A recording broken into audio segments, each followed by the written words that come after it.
Hey everybody, I am back. So I have undressed from the bottom down.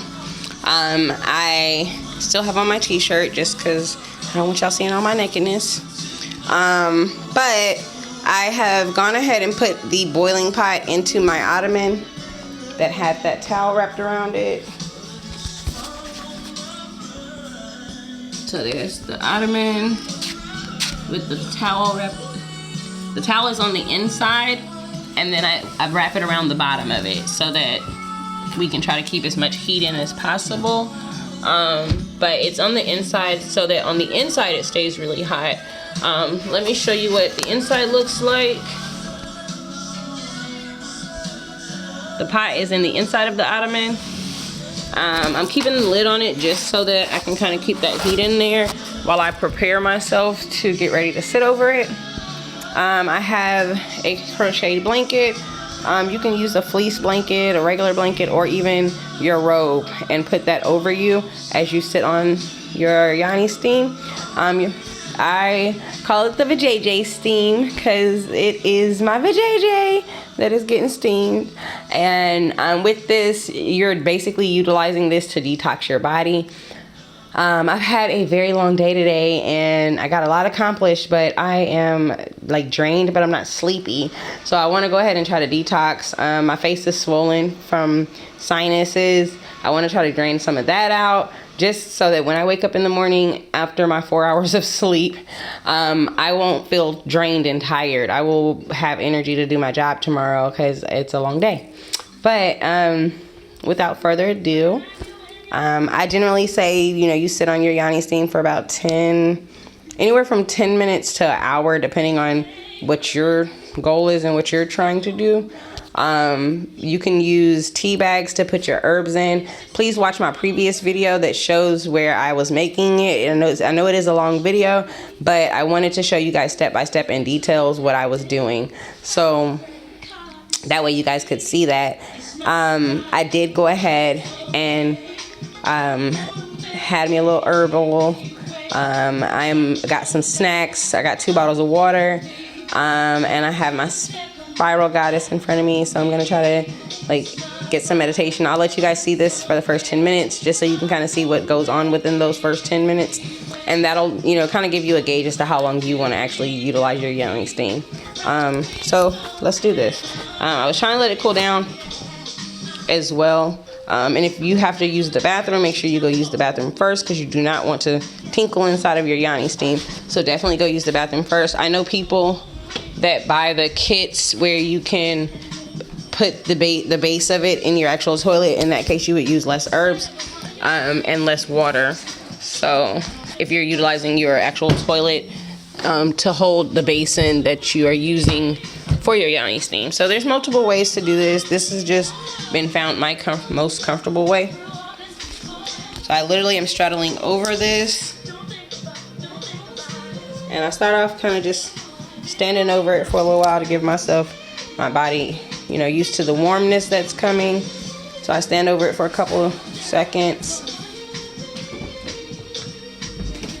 and I'm gonna go ahead and sit down. Don't get your robe inside of the water because that will burn very much so. I generally say let this cool down for a little while before you get on it because the heat is hot. It is steam, just like steam from your iron. So this is still a little too warm, so we're gonna wait a little while and let it steam out. So in the meantime, I'm just gonna breathe over the steam. Remember, I did tell you that I had my sinus situations going on. This blend of herbs that I utilize is very good for your sinuses. It's also good for healthiness and your womanhood in general.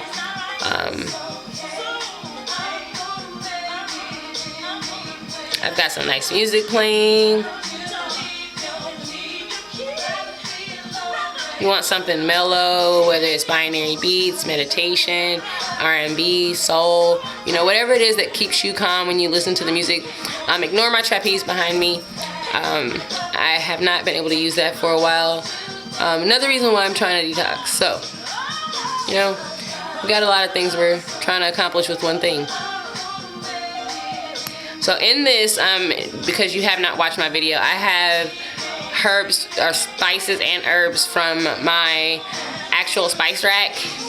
And then I also have fresh herbs that I used out of my garden. So I have, out of my garden, I have purple basil, I have sweet mint, I have spearmint and peppermint. I also used 2 different varieties of sage.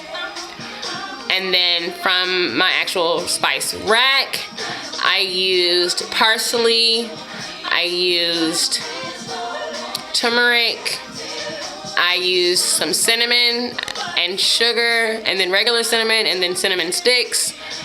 I also put some ginger in here as well. And I used 2 different types of basil also.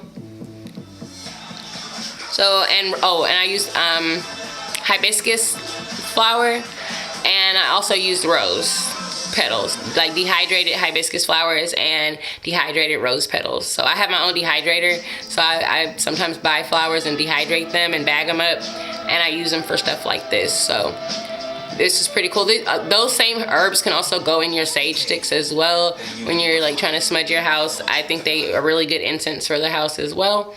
So you've got a couple of uses with the same amount, these same ingredients that I provided.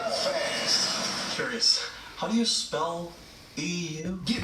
I also use a very small dash of paprika. And I used green tea, and I used the tangerine tea as well. I got 2 Toaster Head tickets! Oh, I got tickets to Toaster Head. Cool. Okay.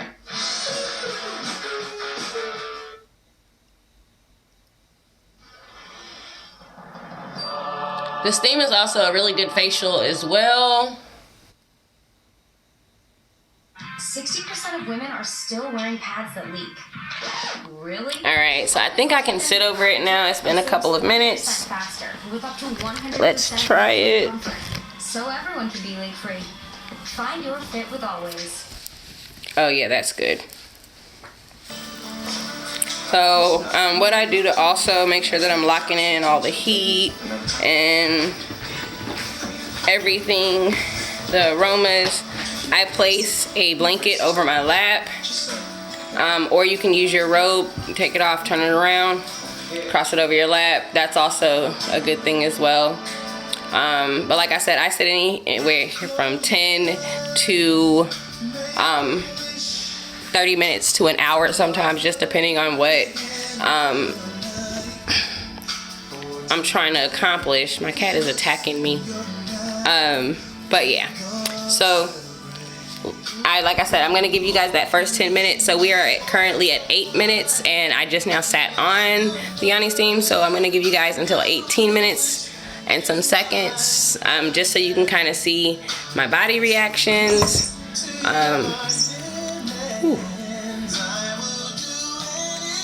And like I said, let it cool down for a while before you actually do it, especially if you had it boiling on high or medium. I started off on high, and then I slowly bring it down like every 5 minutes to a lower temperature. And then I put it on a simmer before I sit on it, and to breathe over everything.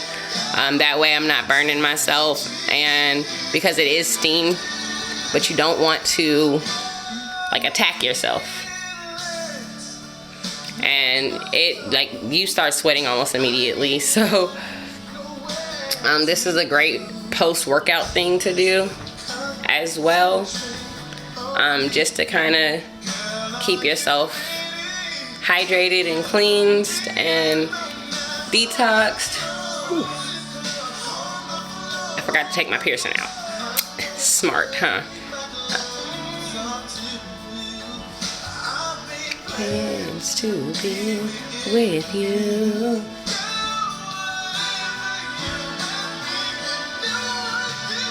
So yeah, I sit over this for a good little minute.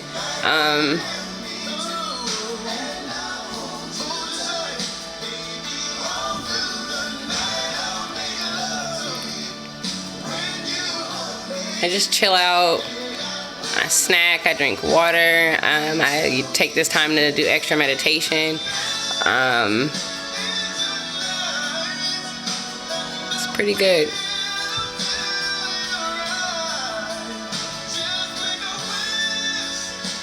Okay, now. I've been having so much fun though with my jewelry and my lip gloss and different products. So I'm slowly rolling out with different things, all a part of For She Goddess Within. And every couple of seconds you might want to reposition yourself, depending on what it is you've decided to sit on, so that your body doesn't start to go numb or your cat doesn't attack you. So I'll change positions. If you can't squat over something like that and you feel uncomfortable for any reason, you can definitely, like I said, wrap the blanket all the way around you so that it's completely giving closure behind you, all the way around your chosen seat, which in my case is the ottoman. I wrap the blanket over like a full circle, and then I just stand over it like so. If my legs start to get numb,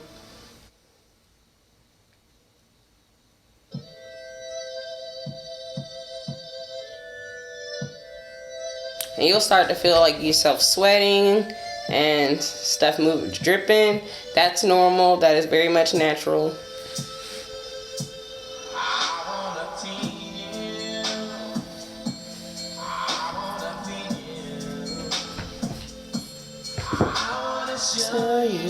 See, this is real music.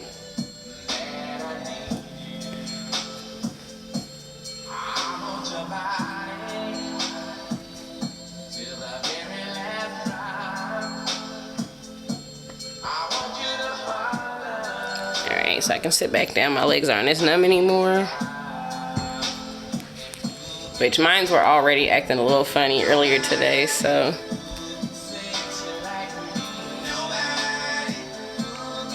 Whew.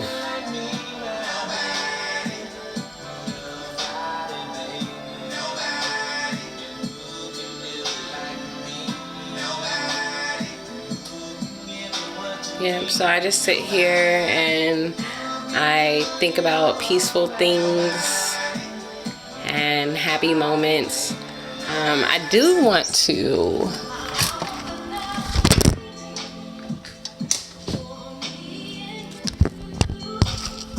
I did tell you guys that I was gonna start like sharing books with you guys, so I do want to go over at least one chapter of this book. It is a really good book. It's The Simple Truths of Service, and this book is inspired by Johnny the Bagger, and it's written by Ken Blanchard and Barbara Glanz.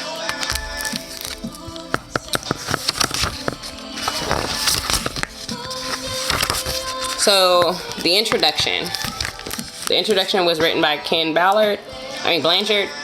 It says, years ago, you could abuse customers and they had no choice.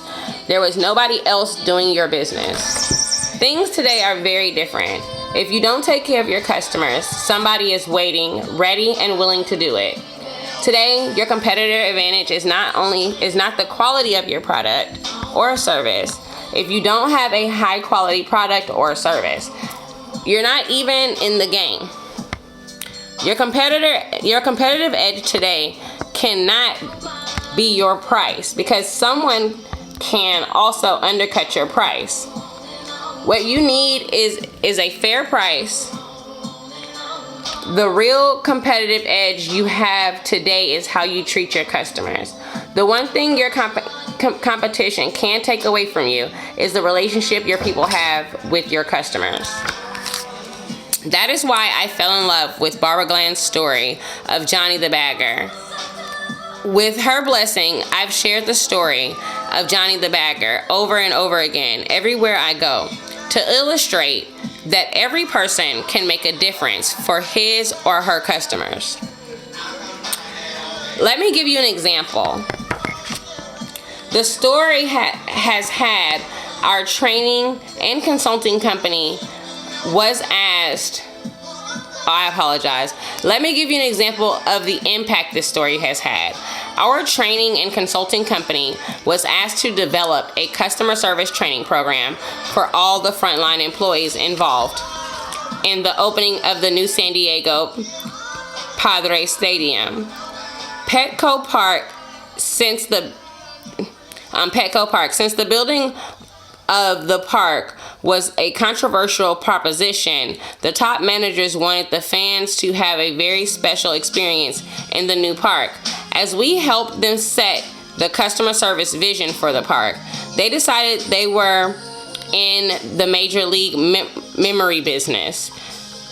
Every night, every employee, whether they were in food service, maintenance, security, or what have you, was expected to focus his or her energy on creating good fan memories.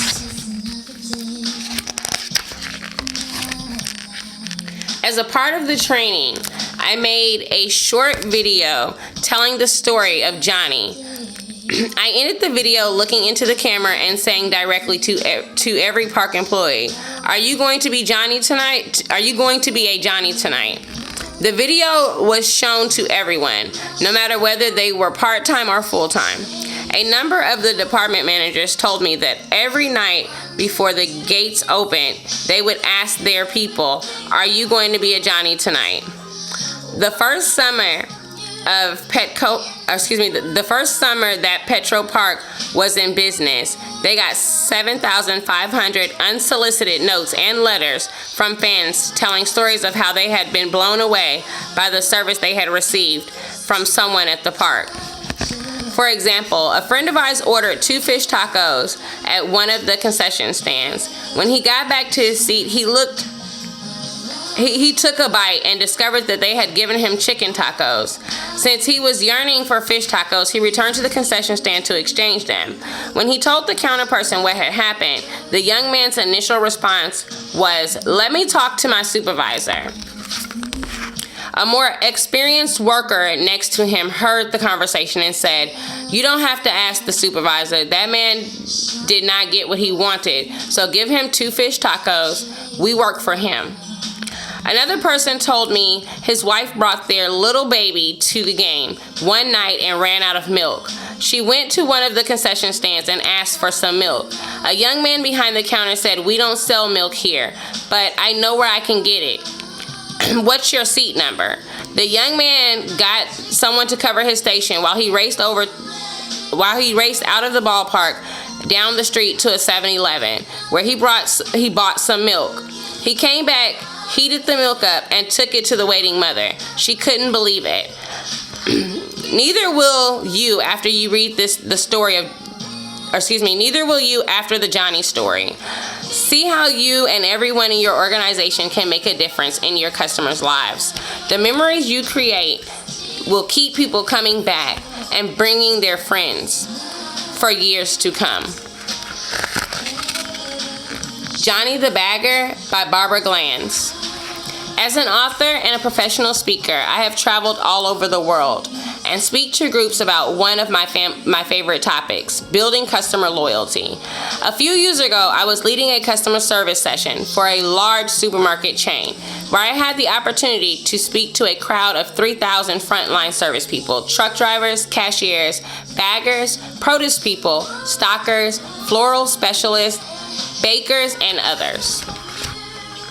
During the course of my presentation, I said every one of you can make a difference, create a meaningful memories for your customers that will motivate them to come back. How? Put your personal signature on the job. Go home tonight and think about something you can do for your customers to make them feel special. A memory that will make them want to come back and shop at your store again. I then directed the audience's attention to one of my personal signatures, the nearly 100 bright-colored handmade posters lining the walls, printed with all kinds of quotations. Whether I am speaking to 30 or 3,000 people, I have always lined the walls of the room or ballroom with these posters because they change the feeling in the room by adding color, inspiration, and fun. They take a lot of extra time to put up, and they're bulky to lug around. But they make me stand out as a speaker and provide a wonderful memory for audiences, so it is well worth the extra effort. There are a lot of ways you can give your own personal signature to your work. For example, I know a baggage attendant who decided that his personal signature would be to collect all the luggage tags that fell off customer suitcases. In the past, the tags had been simply tossed into the garbage. The attendant decided that in his free time, he would send the tags back to their owners with a note saying, "Thank you for flying with us."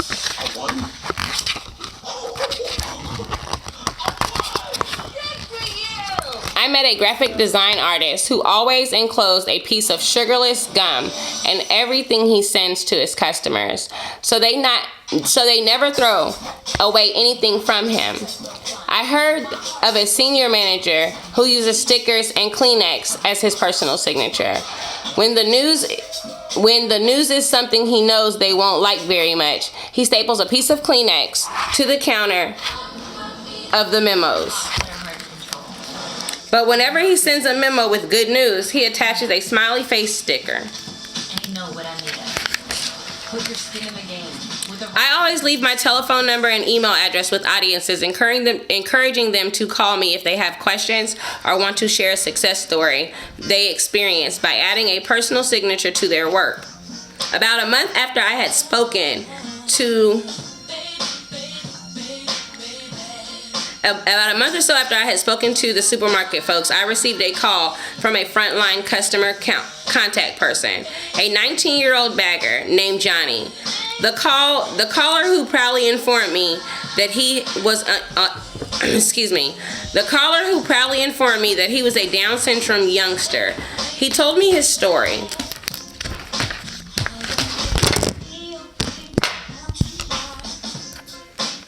I'm gonna read 2 more pages with y'all. Barbara, I liked what you talked about, Johnny said excitedly, but I didn't think I can do anything special for our customers. After all, I'm just a bagger.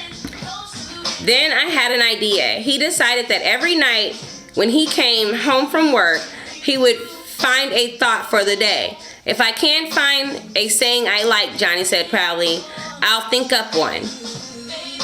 So let me reread that. She says that Johnny, who is a Down syndrome teenager, called Miss Barbara and he told her that he liked what she had talked about. But he said that he didn't think that he could do anything special for his customers. After all, I'm just a bagger, he said. Then she had an idea.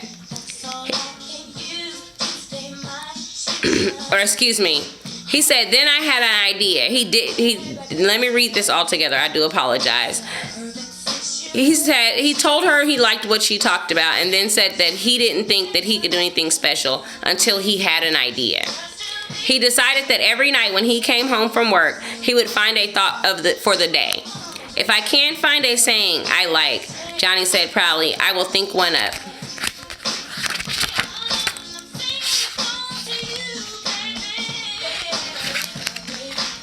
When Johnny had a good saying, his dad helped him enter his thoughts for the day. 6 times on a page in the computer, every night they printed out 50 pages. Johnny cut out each quote and signed his name on the back of every one of them. He said, then I put them in a paper bag I keep beside me at work, he continued. When I finish bagging someone's groceries, I put my thought for the day in their bag and say thank you for shopping with us. Miss Barbara said, it touched me to think that this young man with a job that most people would not say is important had made it important by creating precious memories for all his customers. A month later, the store manager called me. He said, Barbara, you won't believe what happened today. When I was making my rounds and got up front where the cashiers are, I found the line at Johnny's checkout was 3 times longer than anyone else's. It went all the way down the frozen food aisle. I was concerned, so I announced, "Get more cashiers out here, get more lanes open." All the while trying to get people to change lanes. But no one would move. They all said, "No, it's okay. We want to be in Johnny's lane. We want his thought for the day." Wow. They wanted his thought for the day. That is so cool. The store manager continued, "It was a joy to watch Johnny delight to the customers. I got a lump in my throat when one woman came up and grabbed me by the hand and said, 'I used to shop at your store only once a week, but now I come every day. Now I come every time I go by because I want to get Johnny's thought for the day.' I imagine that helps the bottom line," I said to the manager. He said, "You bet," he replied. What do you think is the most important person in our whole store now? Johnny, of course. A few months later, the store manager called me again. "Barbara," he said, "Johnny has transformed our store. Now when the floral department has a broken flower or an unused corsage, they go out to the floor and find an elderly woman or little girl to pin it on them. One of our butchers loves Snoopy. He brought thousands of Snoopy stickers. Each time he wraps a piece of meat, he puts a sticker on it. All of our cashiers now have their own personal signature. Everyone's having a lot of fun creating memories. Our customers are talking about us in a good way, coming back and bringing their friends." One of Johnny's thoughts for the day was, "It's not how much you do, but how much you love, how much love you put in what you are doing." Wow, what a wonderful spirit of service spread throughout that store. And all because of one young man with Down syndrome who decided he could make a difference. As I tell my audiences, every one of us in this room can make a difference. We can all be a Johnny. And with tears in nearly every eye, they agree. The Simple Truths of Great Service by Ken Blanchard. The following stories of great service are simple but powerful. They are all about creating memories, building relationships, using your unique gifts, and caring for people. No matter what your job or position in an organization, the real question is, are you going to choose to be Johnny today? Great service inspires stories. A number of years ago, Sheldon Bowles and I wrote a book called Raving Fans. We argued that to keep our customers today, you couldn't be content just to satisfy them. You have to create raving fans. These are customers who are so excited about the way you treat them that they want to tell stories about you. They become part of your sales force. That's exactly what Johnny did. He created raving fan customers. My mother, when she was 90, gave me a beautiful example of raving fan service. One day she went to her refrigerator to get some ice. When she opened the ice section, water came pouring out. Something clearly was wrong. Since she was an independent cuss and wanted to solve the problem herself, she went to the Yellow Pages. She called appliance service companies one after another, only to be told that the earliest anyone could visit her was in 3 weeks. Now, if you're 90 years old, 3 weeks is a long time. Discouraged, she was about to call me for help when she saw a little ad that said same-day service. She called the number, and soon a friendly voice was saying, "We'd be happy to fix your refrigerator today, Miss Blanchard. When would you like for us to come?" I have a choice, my mom responded in amazement. "Absolutely," he said.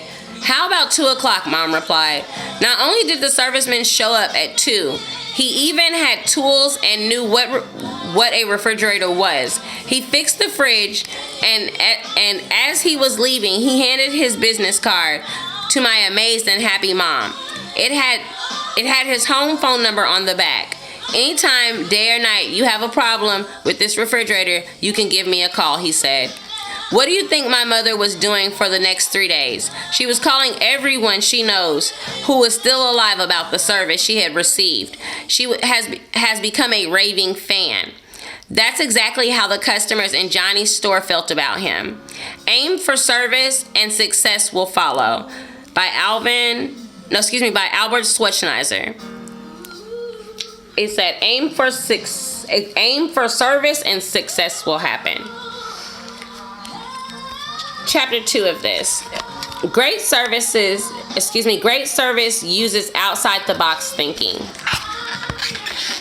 One way to get customers to brag about you is to begin thinking outside the box. That's exactly what the owner of this appliance repair company, my mother bragged about, did.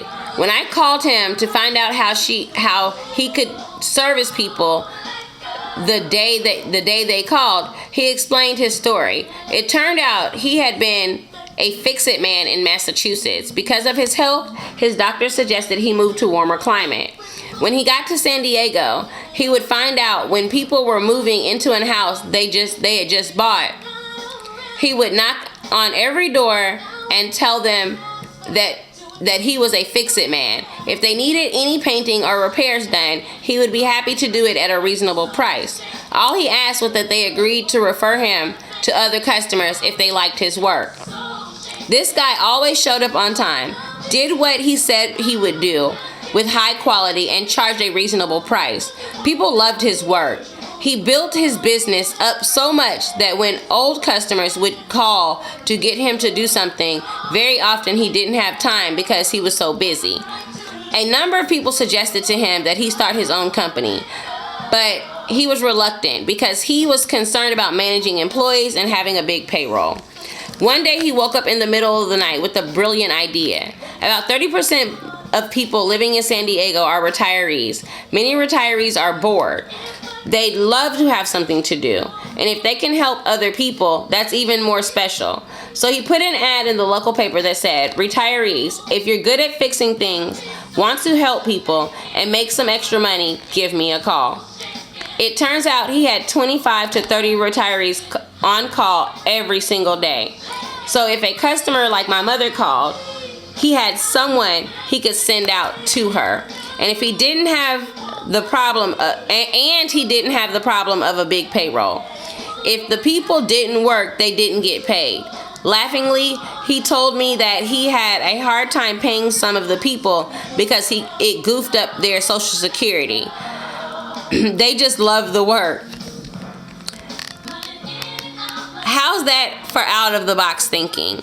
Johnny didn't do too badly on the score either. The best way to have a good idea is to have a lot of thoughts. Linus Pauling.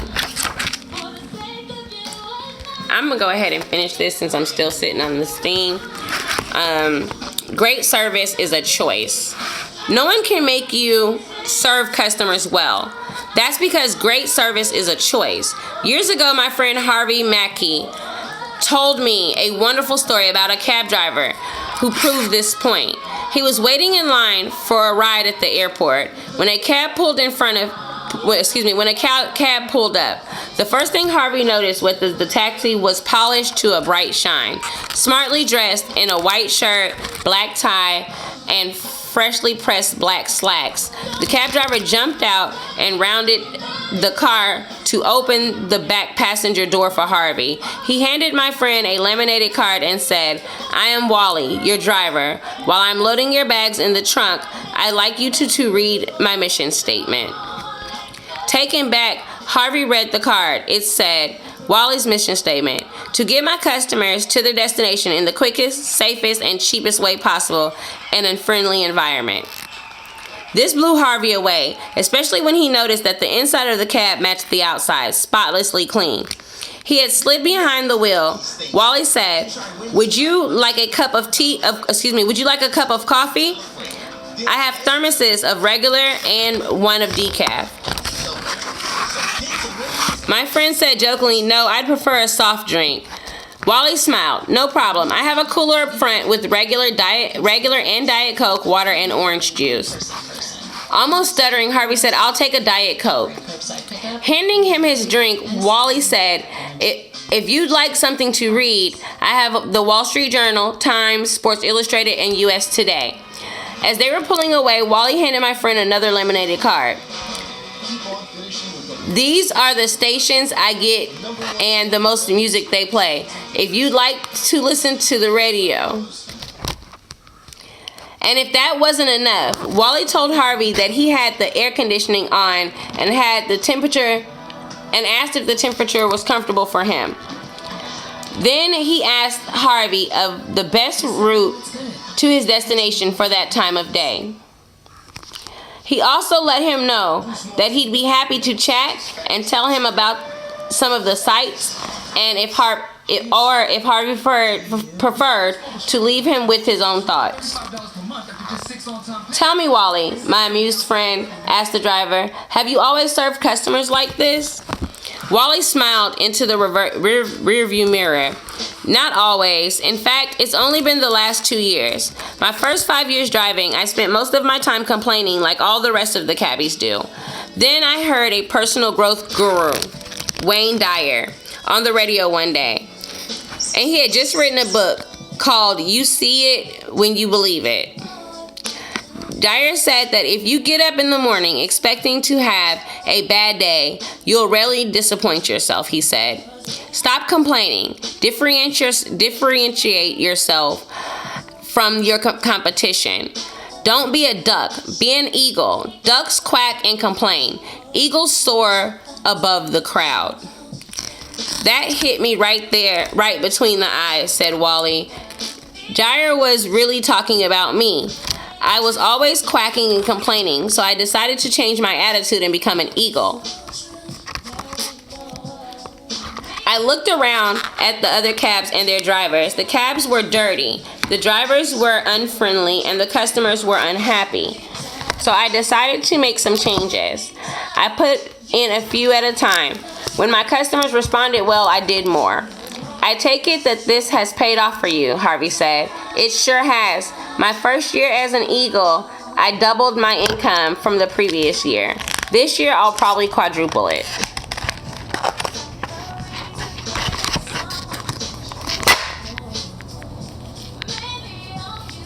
"You were lucky to get me today.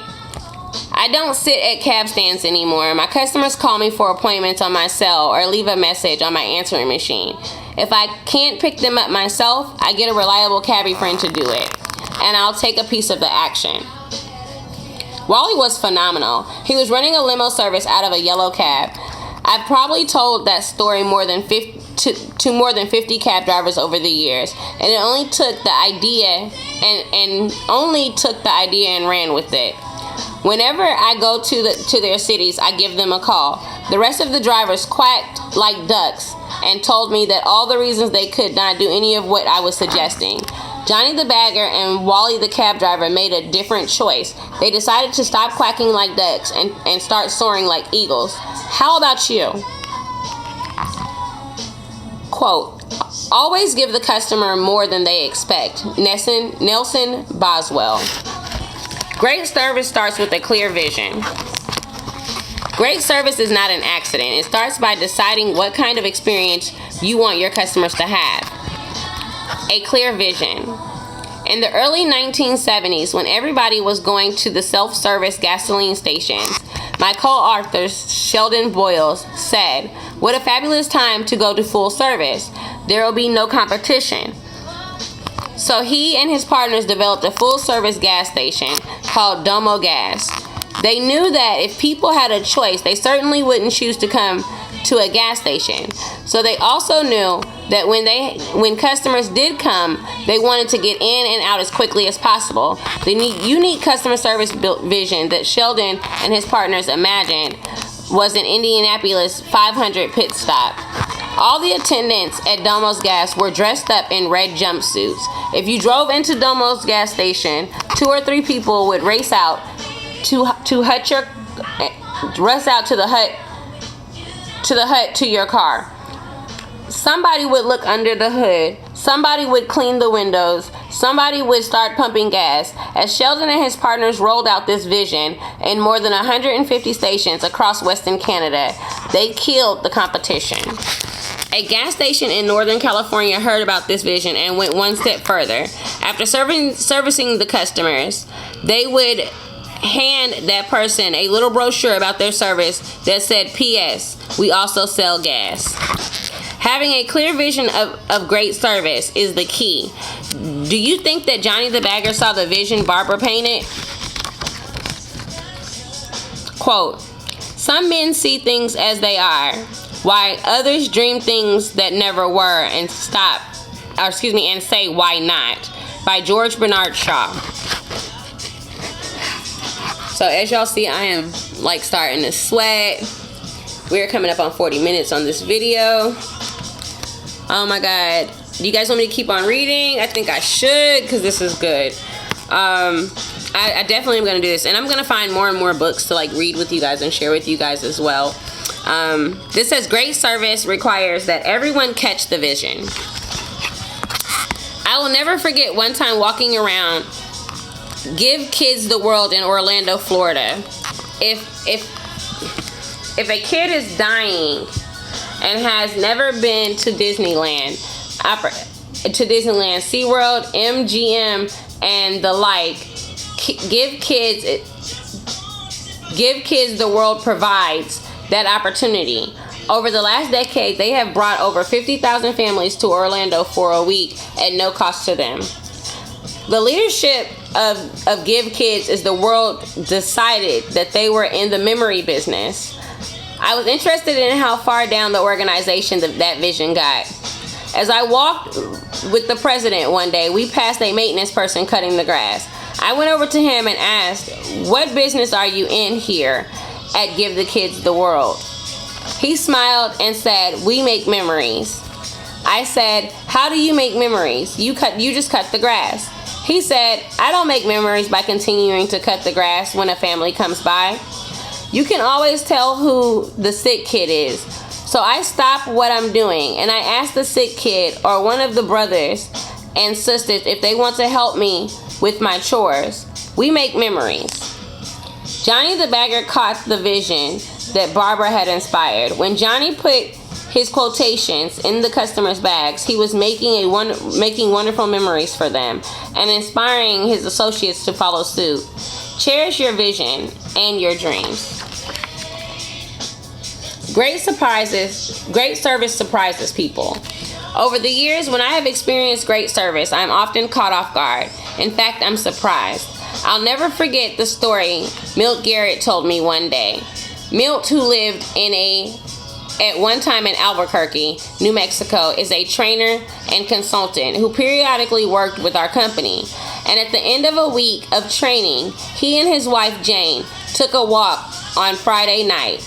Jane said to him, Milt, you missed my anniversary this week. Surprised, Milt said, what anniversary? 5 years cancer-free, said Jane. 5 years earlier, Jane had a mastectomy. She and Milt celebrated every year that she was cancer-free. Milt felt awful. He couldn't believe he had forgotten. The week before, when he and Jane had been talking one night, they decided that she needed a new car. Since their son was still in college in Australia, they decided to wait a year until he graduated. That night, Milt said to himself, why am I waiting? I am so lucky that Jane is still in my life. The next morning, he called the Saturn dealership in Albuquerque and talked to one of the salespeople. I'm not kidding. The salesman's real name was Billy Graham. Milt explained his situation to Billy, saying that his kids had told him Jane really wanted a white car. Could you get me a white Saturn by next Saturday? When I get back from home from training, Milt asked. Billy told Milt that white Saturns were hard to get, but if you're going to come in next Saturday, I'll have one ready, he said. The next Saturday morning, Milt told Jane that he was running a bunch of errands, but he invited her to come with him so they could go to lunch. During their drive, they passed the Saturn dealership. Milt told Jane that he had to stop in for some materials because he was giving a speech about Saturn to the Chamber of Commerce when they entered when they entered the dealership. Excuse me. About Saturn to the Chamber of Commerce. When they entered the dealership, they saw only one car, a white Saturn, in the center of the showroom. Milt, that's the kind of car I love to have, Jane said. She ran over to the Saturn with a big grin on her face, got in. When she got out of the car and walked around the front of it, she let out a scream and began to cry. Milt had no idea what happened. When he got to the front of the car, he saw a beautiful sign on the hood of the car that read, "Yes, Jane, this is your car. Congratulations on 5 years cancer-free. Love, Milt, Billy, and the whole Saturn staff." When Billy saw them coming, he got everyone out of the showroom and into the parking lot so that Milt and Jane could be alone. As they were crying in each other's arms, all of a sudden they heard applause. They looked up to see everyone giving them a hand. It surprised and delighted them, to say the least. What a wonderful way to create a special moment for your customers. In many ways, that was Johnny the Bagger. That's what Johnny the Bagger did. He surprised and delighted his customers. We do not remember days, but we remember moments in our lives. That quote was by someone that was unknown. Great service begins with anyone. When it comes to great service, everyone makes a difference. For example, what's the most common wake-up call you get in a hotel today? The phone rings. When you pick up, there's no one there. The second most common wake-up call greets you with a recording. But again, there's no one there. Today, if you pick up the phone on a wake-up call and there's a human being on the other end, you hardly know what to say. When I was staying at the Marriott in Orlando, the phone rang for my 7 o'clock wake-up call. I picked up and a woman said, "Good morning, Dr. Blanchard. This is Teresa. It's 7 o'clock. It's going to be 75 and beautiful in Orlando today, but your ticket says you're leaving. Where are you going?" Taken back, I stammered, "I'm going to New York City." She countered with me. I'm going to New York City, she countered with me. She countered with, "Let me look at the USA Today weather map. Oh no, it's going to be 40 degrees and raining in New York today. Can't you stay?" Now, where do you think I want to go? Now, where do you think I want to stay when I get to Orlando? I want to stay at the Marriott so that I can talk to Teresa in the morning. Take it from Johnny and Teresa. Great service begins with everyone. Everyone can be great because everyone can serve. Dr. Martin Luther King. Great service goes the extra mile. When people are allowed to go the extra mile for the customer, great service is the result. Horace Schultz, one of the founders of the Ritz-Carlton Hotels, retired a few years ago as a president and CEO. During Horace's reign, after orientation and extensive training, every employee is given $2,000 discretionary fund that they could use to solve a customer's problem without checking with anyone. They didn't even have to tell their bosses. Horace loved to collect stories about people, really using this empowerment to make a difference. One of my favorites is about a businessman who was staying at one of the Ritz-Carlton properties in Atlanta.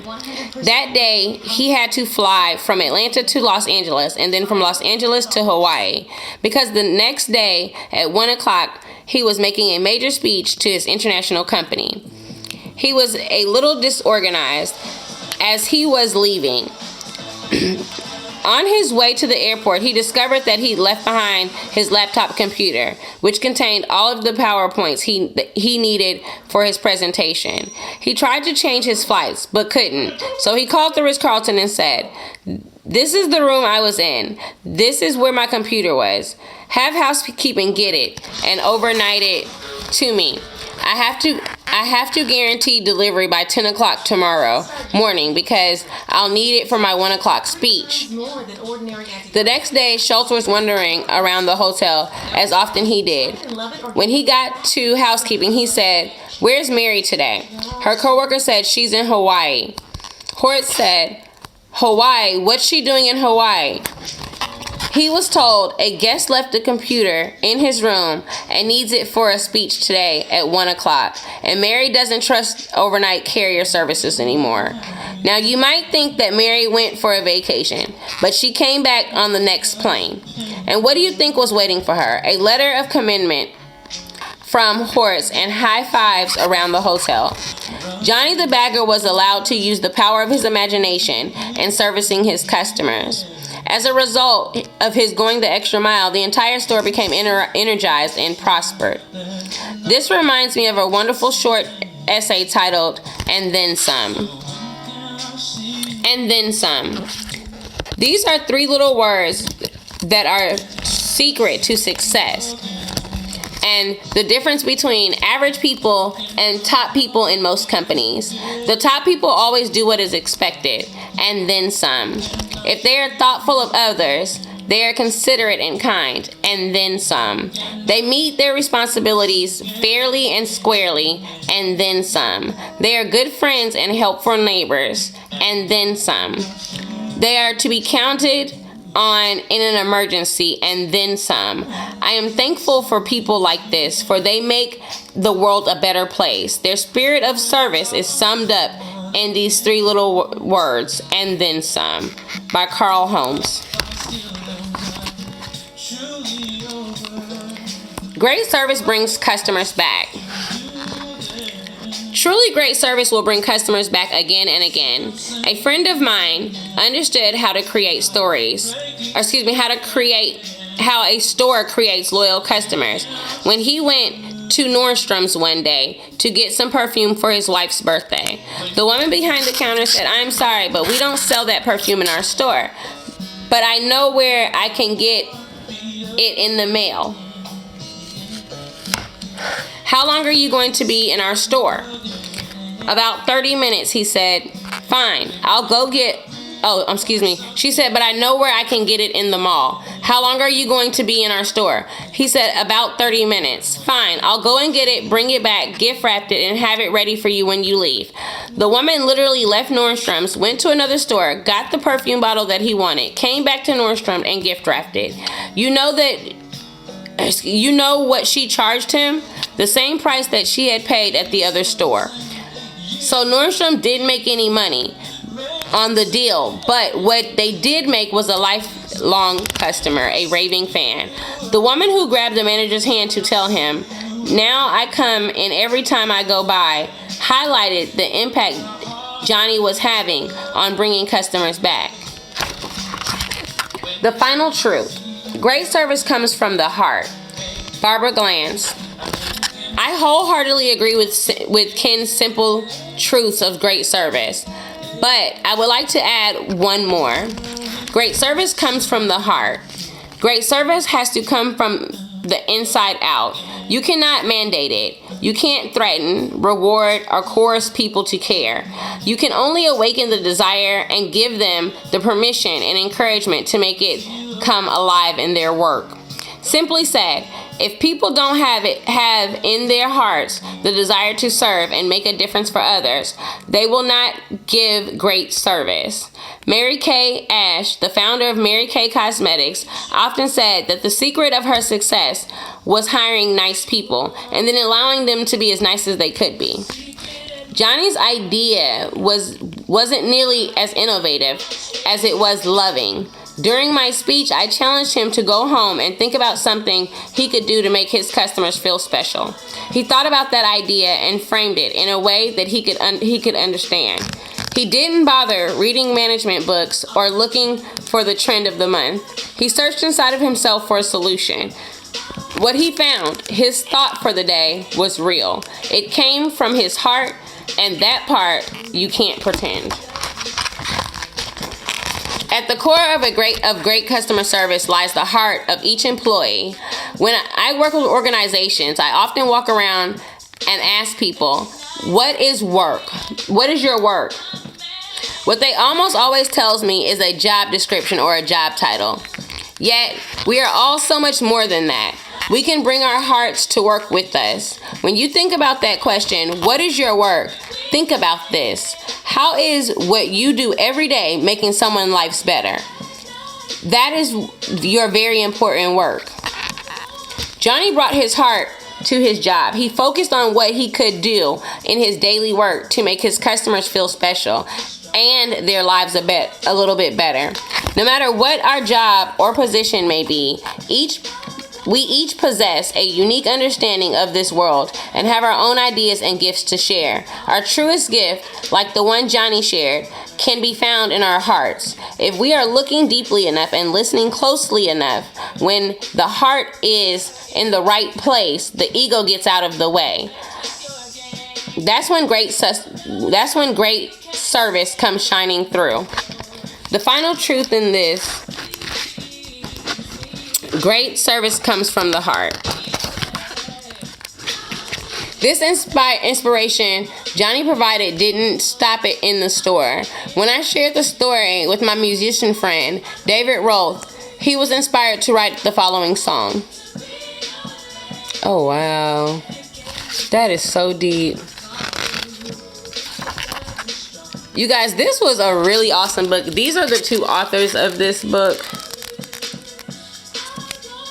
Tell me if you guys like this. The name of this book was The Simple Truths of Service. If you guys like this, me reading time with you guys, I will definitely continue to do this. I know I stutter when I read out loud, but me reading out loud helps me when I have to speak to people. So I look forward to us doing more and more of this. I am still on this 90s theme. As you see, I am sweating. I am sweating. So I'll probably get off in about another 10 or 15 minutes.